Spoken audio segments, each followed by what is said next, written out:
Ya, selamat malam dan selamat datang kembali di konten Mikey Ball. Dan kali ini gue mau bahas tentang beberapa match yang kemarin udah diselenggarakan ya. Jujur gue nggak nonton karena ya gue saat ini ya di weekdays ini sibuk banget dengan dunia kerja. Jadi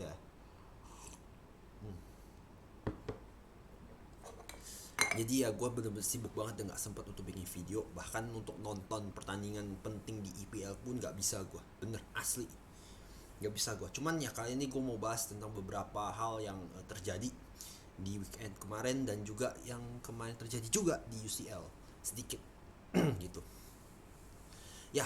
Sekarang gue mau ini dulu deh, gue mau ngomong soal MU versus Spurs. Ya kalau mau lihat MU lawan Spurs ya gimana ya kalau gue bilang ya, ya Spurs ya mainnya emang gitu gitu. Gue emang gak nonton, cuman gue udah tau lah Spurs mainnya kayak gimana lah. Mainnya cuman main counter counter counter gitu.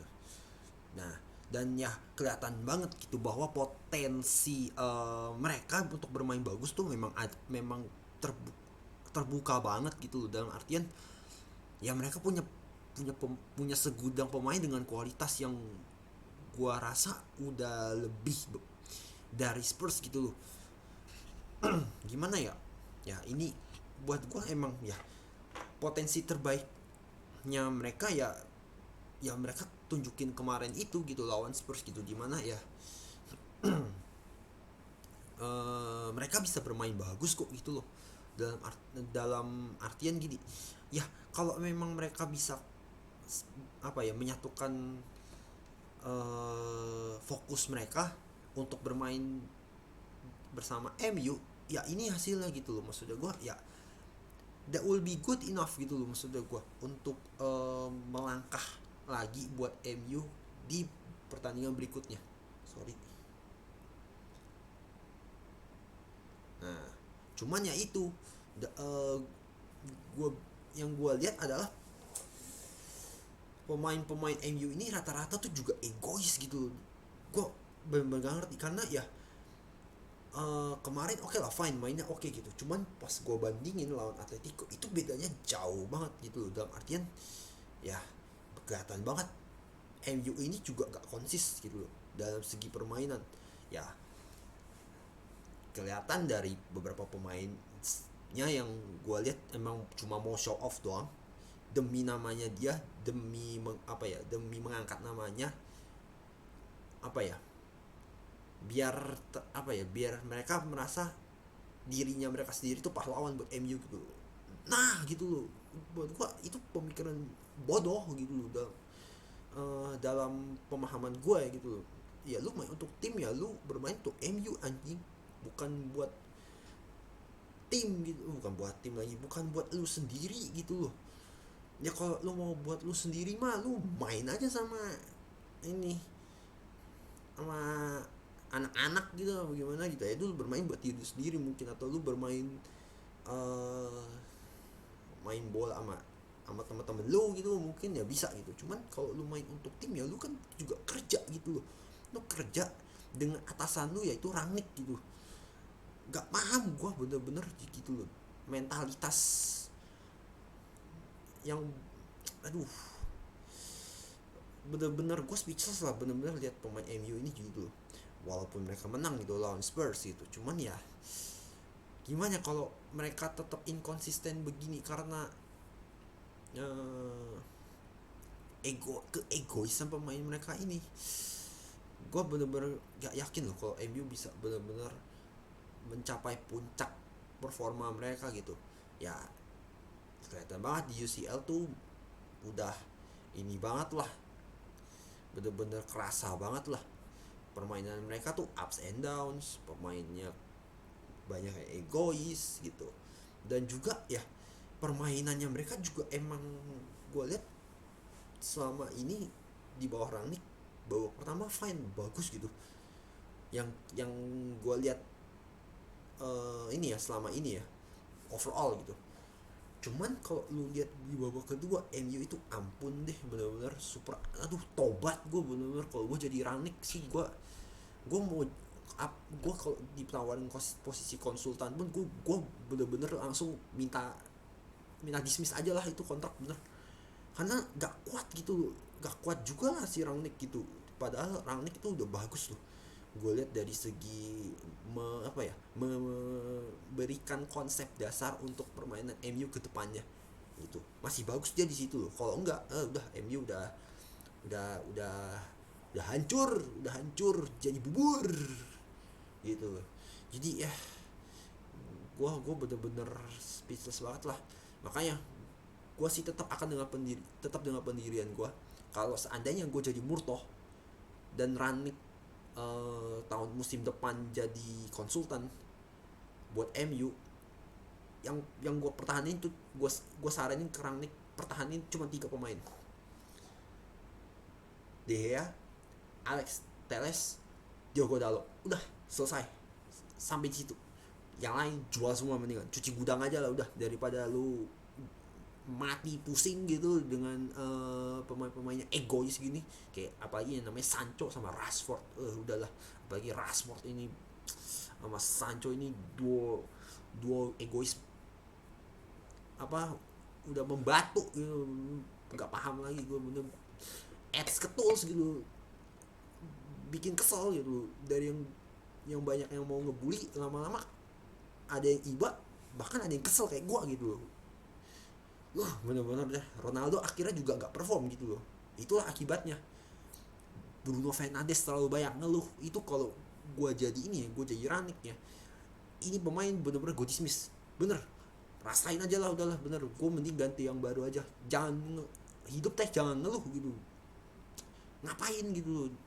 Pogba nggak kelihatan, McTominay mainnya gerasak gerusuk doang gitu. Siapa lagi tuh yang Maguire suka random sendiri dengan kelakuan dia sendiri. Varane biasa banget, cenderung jelek bahkan gue bilang. Aduh, Eric Bailly juga pas udah balik gak kelihatan juga. Jadi gue Luxio AWB itu juga, aduh, cuci aja lah, bener-bener cuci gudang aja sekalian, bener-bener ampun, bener. Kalau bisa 2 tahun restrukturisasi aja, bener. Kalau gue jadi Rangnick as a consultant, mending gue gituin. Mending gue bikin rencana 2 tahun struggle dulu deh, tapi nantinya bagus, ketimbang lo pertahanin pemain-pemain sekarang gitu. Kayak ya yang gue bilang, yang gue paling kesel tuh Rashford sama Sancho itu bener-bener harus dibuang jauh-jauh dulu, sama Bruno Fernandes terutama. Bener, Bruno Fernandes sebenarnya bagus, cuman di banyak kesempatan gue lihat dia kebanyakan leye sendiri, ngeluh, hidupnya ngeluh gitu. Main pun buat MU ngeluh gitu, bodohnya ketulan gitu, nggak ngerti lagi gitu, edan gitu. Jadi udah, gue mending lanjut aja ke berikutnya daripada pusing gitu ngeliat MU yang makin lama makin sakit. Terus gue mau bahas lagi Ajax sama Benfica ya. Gue mau bilang gimana ya, gue sebenarnya berharap banget untuk Ajax sebenarnya, walaupun gue nggak nonton gitu, karena ya jam gue tuh udah gak pas banget lah sama, ya lu tau lah sendiri kalau jam kerja tuh kayak gimana gitu. Cuman gue bener-bener bisa tahu sih untuk Ajax sekarang bahwa ya inkonsistensi tetap ada, dan mentalitas mereka untuk bermain di Eropa pun juga kurang buat gue. Karena ya yang dulu pernah gue bilang, buat Ajax 60-70% mayoritas pemain yang ada di dalam squad Ajax itu masih muda semua, under 24 atau under 26 lah kalau nggak salah gitu. Dan praktis yang punya pengalaman itu cuma beberapa doang yang bermain di UCL ya, kayak Tadic, kayak Mazraoui gitu, kayak Deli Blind. Klaassen juga dulu emang pernah punya pengalaman juga main di UCL gitu. Nah itu dia memang masalahnya, bahwa emang Ajax memang bagus untuk Eredivisie sama KNVB Beker ya. Cuman kalau untuk masa UCL itu udah lain cerita gitu loh. Storyline-nya udah beda lah buat gua. Karena ya UCL ini lu bermain dengan tim-tim yang lu nggak tahu gitu loh. Tim Eropa yang lu bener-bener nggak tahu untuk musim ini mainnya kayak gimana gitu. Ya mungkin mereka di Liga Nasional itu lawannya ya ini ya, mungkin mainnya mereka nggak biasa banget gitu. Cuman di UCL bisa aja ngejutin dari banyak hal gitu, terutama dari segi pengalaman dan segala macam, mungkin dari permainan mereka atau gimana. uh, Ya lu kalah lawan Benfica 0-1 sih, gue sih ngeliat ya wajar aja sih gitu, karena ya emang gitu, pemain muda cenderung, bahkan bukan cenderung lagi, pastinya memang pengalaman masih sedikit. Jadi ya kelihatan banget sih memang di saat-saat tertentu pun ya, kayak di Eredivisie mereka pun even kalah lawan Utrecht di Eredivisie, padahal mereka main kandang loh Ajax itu. Nah jadi emang timnya yang sekarang ini memang gak apa ya, gak bukan gak sepadu yang dulu, tapi gue lihat memang lebih padu memang, tapi kurang pengalaman gitu yang gue lihat itu. Kalau gue bandingin dulu ya dengan apa yang terjadi dengan mereka di UCL tahun beberapa tahun sebelumnya gitu, dimana mereka bisa sampai semifinal. Nah itu mentalitas mereka memang ada gitu loh, dan ditambah lagi permainan mereka juga padu. Nah kalau udah dua ini digabung jadi satu, gue yakin Ajax bisa ngejutin banyak tim. Gue bener-bener yakin, bahkan bisa aja tuh jadi juara. Kalau dari apa ya, pendapat gue ya, mereka bisa aja jadi juara di UCL kalau mereka bisa memadukan eh, apa ya, pemain berpengalaman dengan pemain muda ini. Karena emang kalau kebanyakan pemain muda ya, mereka mainnya inkonsisten, mentalitas mereka kurang ke apa ya, kurang ke game apa ya, kurang ke asah lah kalau gue bilang gitu loh, untuk main di UCL. Ya lu lihat aja kayak contoh kayak Eric Alvarez gitu. Eric Alvarez gue lihat, gue rasa ya kalau lu cuma main 2-3 kali di UCL pun ya itu belum belum cukup buat gue gitu loh. Karena ya itu kan kayak pengalaman itu kan dibangun dengan banyaknya lu bermain di kompetisi tertentu gitu loh, terutama UCL. Nah mentalitas itu kan harusnya kan benar-benar dibangun terus gitu. Kayak Haller gitu. Haller itu kalau nggak salah yang gue tahu baru pertama kali juga main di UCL. Jadi ya mungkin mereka di group stage fine gitu, cuman kalau di babak-babak knockout gini kan mentalitas bicara juga gitu. Bahkan ya tim-tim lain bakal bakal ngotot juga gitu.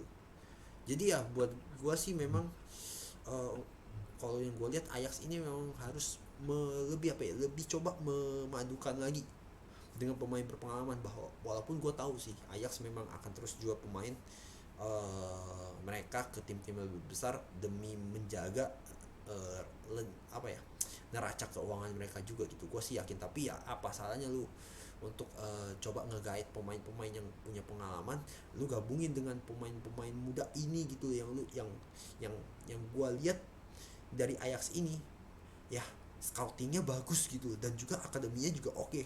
Jadi udah dipaduin dua hal ini udah bagus lah. Kalau lo bisa maduin lagi dengan pemain-pemain tua satu dua atau tiga yang berpengalaman, gue yakin nih Ajax jadi lagi kayak kemarin-kemarin di musim 2018-19 kalau nggak salah, dimana memang Ajax ini bisa gue bilang salah satu angkatan terbaik lah gitu. Walaupun yang sekarang juga terbaik, tapi nggak di levelnya mereka gitu. But that's okay buat gue, karena ya gue rasa sih kayak tim kayak Ajax gitu mah bisa lah double winner di negaranya mereka gitu. Oke okay? Dan ya mungkin sih itu aja sih yang gue mau bahas kali ini gitu. Mungkin di weekend nanti itu akan ada 2 video tentang pendapat gue soal major series, dan juga apa ya, first impressionnya gue lah untuk GI 2022 nanti gitu. Dan mungkin gue akan lebih fokus untuk upload video tiap weekend ya, karena ya dengan jadwal gue yang udah padat membuat gue harus mengalah dengan jadwal upload gue gitu. Tapi gue akan usahakan untuk upload setiap hari di weekdays. Kalau memang gue ada waktu, gue akan coba upload untuk kalian. Oke, mungkin itu aja video Mike aduh agak seret nih. Mikey Ball untuk kali ini. Terima kasih yang nonton. Sampai ketemu lagi di konten Mikey Ball berikutnya. Ciao.